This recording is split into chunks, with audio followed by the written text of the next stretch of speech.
पहली घटना इंदौर की है, जहां पर 65 वर्षीय महिला को उसी के घर में डरा धमकाकर 5 दिन तक डिजिटल अरेस्ट करके रखा जाता है। एक व्यक्ति सीबीआई ऑफिसर बनकर इस महिला को इतना डरा देता है कि वह 5 दिन में 40 लाख रुपए उसके खाते में ट्रांसफर कर देती है। 30 सितंबर को आगरा की रहने वाली मालती शर्मा नाम की टीचर्स को 8 मिनट में 10 बार व्हाट्सएप पर कॉल आता है कि उनकी बेटी को पुलिस द्वारा अरेस्ट कर लिया गया है किसी गंभीर मुकदमे में, और वो अगर 1 लाख रुपए जमा नहीं करती हैं तो बेटी को गिरफ्तार कर लिया जाएगा। और इस बात का इतना सदमा उनको पहुंचा कि उनकी हार्ट अटैक से मौत ही हो गई। व्हाट्सएप से कॉल करने वाले इस व्यक्ति ने पुलिस की ड्रेस पहनी हुई थी और उसने 4 घंटे तक मालती शर्मा को डिजिटल अरेस्ट करके रखा। डिजिटल अरेस्ट की दूसरी सबसे बड़ी घटना देश में तब हुई जब वर्धमान ग्रुप के एक कर्मचारी को डिजिटल अरेस्ट करके रखा गया और उनसे 7 करोड़ रुपए वसूल लिए गए। फोन पर एसपी ओसवाल से साइबर ठग ने कहा कि उनके नाम सुप्रीम कोर्ट का अरेस्ट वारंट है और साथ ही उनकी प्रॉपर्टी को सील करने का भी ऑर्डर मिला है। इसी लेकर ठग ने कुछ फेक डॉक्यूमेंट भी उनके पास भेजे।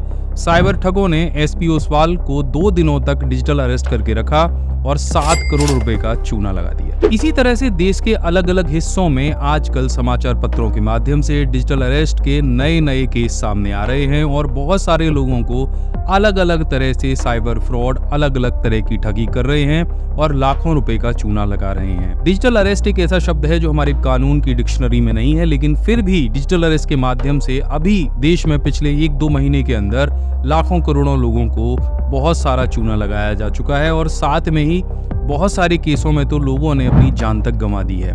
आज के इस वीडियो में हम जानने वाले हैं कि क्या होता है ये डिजिटल अरेस्ट और कैसे आप इससे बच सकते हैं। चलिए बिना कुछ देर किए शुरू करते हैं। नमस्कार, मैं अभिमन्यु भारद्वाज आपका स्वागत करता हूं my big guide smart class में और हमेशा आपके लिए बहुत ही यूजफुल टिप्स एंड ट्रिक्स और कंप्यूटर से जुड़ी हुई तकनीकी जानकारियां लेकर आता रहता हूं। आज के वर्तमान समय में बहुत सारे तरह के फ्रॉड होते हैं। जब इंटरनेट नहीं था तो उस टाइम पे जो फ्रॉड हुआ करते थे वो डायरेक्टली हुआ करते थे, लेकिन आजकल जितने भी फ्रॉड होते हैं वो इंटरनेट के माध्यम से होते हैं। इन्हें आप साइबर फ्रॉड या साइबर क्राइम के नाम से भी जानते हैं।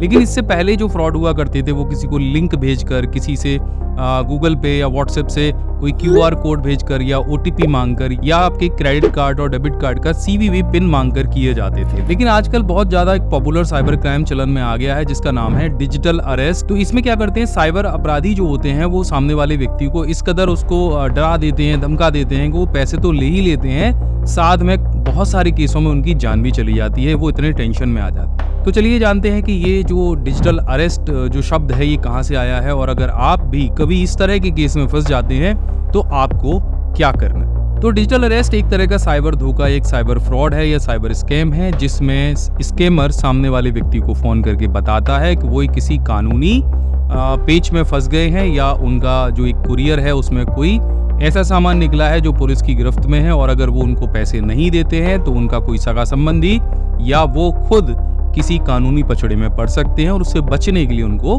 पैसे आगे देने हैं। अगर वो पैसे दे देंगे तो वो कानूनी पचड़े से बच जाएंगे। और जहां पर कानूनी पचड़े की बात आती है, पुलिस केस की बात आती है, तो बहुत सारे लोग बिना सोचे समझे वो पैसे ट्रांसफर कर देते हैं और जितनी देर के लिए ये साइबर ठगों द्वारा किसी भी व्यक्ति को बिना कॉल काटे उनको लगातार धमकाया डराया जाता है और जितनी देर तक ये सारी प्रक्रिया चलती है इस प्रक्रिया को ही कहते हैं डिजिटल अरेस्ट। तो सबसे पहले विस्तार से समझ लेते हैं कि कोई भी साइबर फ्रॉड आपके साथ में डिजिटल अरेस्ट की प्रक्रिया को कैसे अंजाम देता है। देखो, डिजिटल अरेस्ट करते समय कोई भी व्यक्ति नकली पुलिस वाला या नकली CBI ऑफिसर के नाम से आपके पास कॉल करेगा।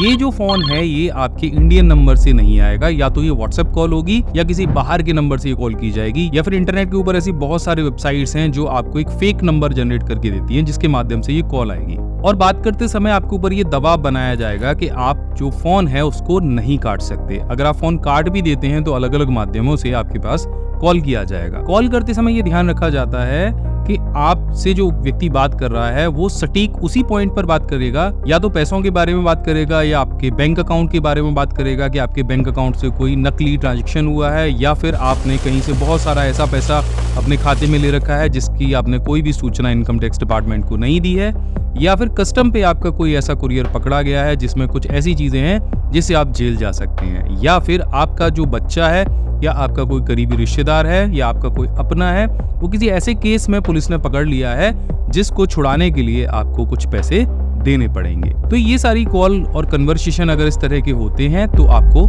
सचेत रहना है। इसके साथ में 4-5 और भी तरीके होते हैं जिससे डिजिटल अरेस्ट किया जा सकता है, जिसमें आपके पास किसी कुरियर कंपनी से कॉल आ सकता है कि आपके फलाने कुरियर जो यहाँ से कोई विदेश भेजा जा रहा है या विदेश से कोई आपके पास में आ रहा है, इसके अंदर कुछ ऐसा सामान मिला है जो कि अवैध है और भारत सरकार या किसी भी गवर्नमेंट के अनुसार इसकी स्मगलिंग या तस्करी की जा रही है और ये आपके सामान या आपके कुरियर के अंदर पाया गया है।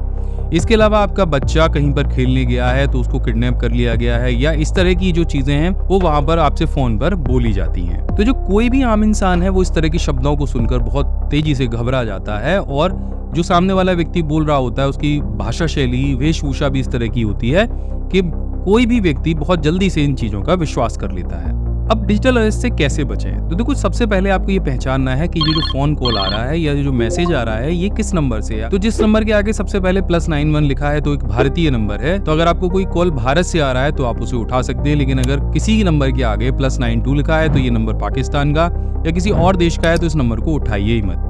व्हाट्सएप पे कोई अगर अनजान कॉल आती है या कोई अनजान मैसेज आता है तो उस पर कोई रिप्लाई नहीं देना है। तो कोई भी डिपार्टमेंट हो, चाहे पुलिस विभाग हो चाहे और कोई विभाग हो, आपसे फोन पर डायरेक्टली इस तरह से कोई ना बात करेगा, ना धमकी देगा, ना आपसे पैसे मांगेगा। आमतौर पे डिजिटल अरेस्ट करने वाले जो लोग होते हैं वो आपको सबसे पहले फोन पे डराएंगे, धमकाएंगे और आपसे ये कहेंगे कि आप इस फोन कॉल को नहीं काटेंगे। ऐसा कोई भी व्यक्ति फोन की शुरुआत में ही अगर आपसे कहता है कि ये घटना हो गई है तो तुरंत आप अपने नजदीकी पुलिस स्टेशन में जाके इन चीजों के बारे में पता कर सकते हैं और उस कॉल को साथ के साथ काट के उस नंबर को ब्लॉक भी कर सकते हैं। तो सबसे पहली हिदायत तो यही है कि अगर आप डिजिटल अरेस्ट से बचना चाहते हैं तो किसी भी तरह के अनजान फोन कॉल को नहीं उठाना है और उनका आंसर नहीं करना है। तो अगर आपको शुरू को 1-2 सेकंड में ही या आधे मिनट में ही पता चल जाता है कि ये व्यक्ति सामने वाला जो फोन कर रहा है ये मेरे साथ में कुछ मिसबिहेव कर सकता है या ये कुछ उल्टा सीधा बोल रहा है, तो तुरंत फोन काट दीजिए और उस नंबर को ब्लॉक कर दीजिए। किसी भी तरह के अनजान मैसेज या किसी मैसेज में आपको धमकी दी जा रही है तो उसका बिल्कुल भी रिप्लाई नहीं करना है। अगर आप रिप्लाई कर देंगे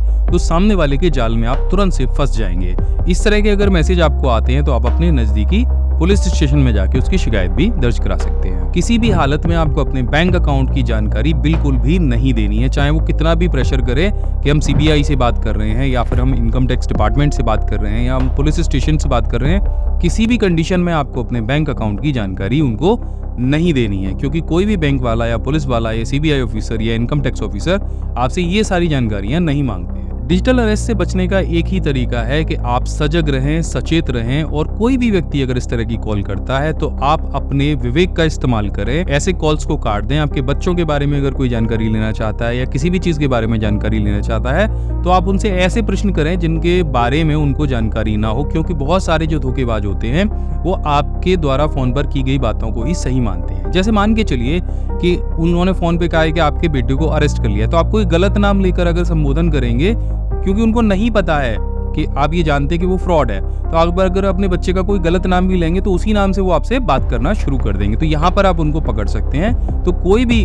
गलत इन्फॉर्मेशन अगर आपको लगता है तो आप उनको पहले कोई गलत इन्फॉर्मेशन दें। अगर वो उसको पुख्ता कहते हैं तो वो व्यक्ति साइबर फ्रॉड ही कर रहा है। कोई ऐसा कॉल आपके पास आता है कि सर आपका पैकेट हमने यहाँ पे पकड़ा है, तो आप उससे ऑर्डर नंबर पूछ सकते हैं। अगर सामने वाला व्यक्ति आपका कह रहा है कि फ्लिपकार्ट या अमेजोन से आपने फलाना ऑर्डर किया है या ये चीज आपके ऑर्डर में गलत पाई गई है, तो आप तुरंत फोन कॉल काट सकते हैं और फ्लिपकार्ट अमेजोन के कस्टमर केयर से डायरेक्टली संपर्क करके ये पता लगा सकते हैं, क्योंकि उनके ऑफिशियल नंबर होते हैं। इसी तरह से सीबीआई और इनकम टैक्स से आने वाली कॉल को भी आप अगर वो कहते हैं कि हम इनकम टैक्स से बात करें तो तुरंत आपको वो फोन कॉल कट कर देनी है। इंडियन नंबर से आने वाली फोन कॉल को भी उठाकर समझिए, अपने विवेक का इस्तेमाल करिए।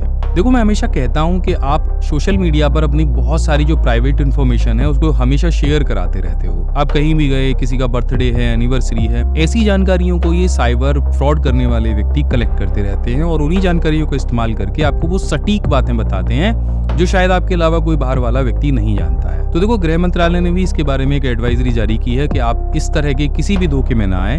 सबसे पहले आप सतर्क रहें। साइबर फ्रॉड करने वाले व्यक्ति जो जो तरीके इस्तेमाल करते हैं वो मैंने आपको बता दिया है। अगर इस तरह की कोई भी कॉल आपके पास आती है तो आप उसको बिल्कुल काट सकते हैं और ब्लॉक कर सकते हैं। आज के इस वीडियो में हमने जाना कि डिजिटल अरेस्ट क्या होता है और आप इससे कैसे बच सकते हैं। इसके बारे में आपके पास और कोई प्रश्न हो तो आप मुझे नीचे कमेंट करके बता सकते हैं। मैं पूरी कोशिश करूंगा अगली बार इस तरह का और कोई वीडियो बनाने की। मैं मिलता हूं आपसे अगले वीडियो में, तब तक के लिए जय हिंद, वंदे मातरम।